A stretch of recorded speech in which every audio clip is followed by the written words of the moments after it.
all twos in the same region. Good.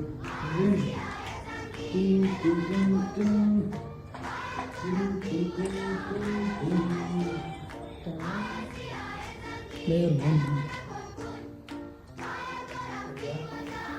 இந்த Sunday இந்த dot கேமோட தான் போச்சு. இதுதான் ஃபஸ்ட் டைம் நான் இந்த கேம் விளாடுறது. நானும் என் ஃப்ரெண்டும் இந்த கேம் விளாண்டுக்கிட்டே இந்த நாளை ஓட்டிட்டோம். இந்த கேம் ரொம்ப சிம்பிள் தான். இப்போது 301ன்றது வேல்யூ. நம்ம ஒவ்வொரு தடவை ஒவ்வொரு வேல்யூ வந்து த்ரோ பண்ணி பிடிக்கும்போதும் அது ஆட்டோமேட்டிக்காக கம்மியாகிட்டே வரும். எந்த பிளேயர் ஃபஸ்ட்டு இந்த வேல்யூவை கம்மி பண்ணுறாரோ அவர் தான் வின்னர். இந்த போர்டு கொஞ்சம் ஆட்டோமேட்டடான போர்டு. ஸோ இதோட ப்ரைஸும் கொஞ்சம் காஸ்ட்லியாக தான் இருக்குது.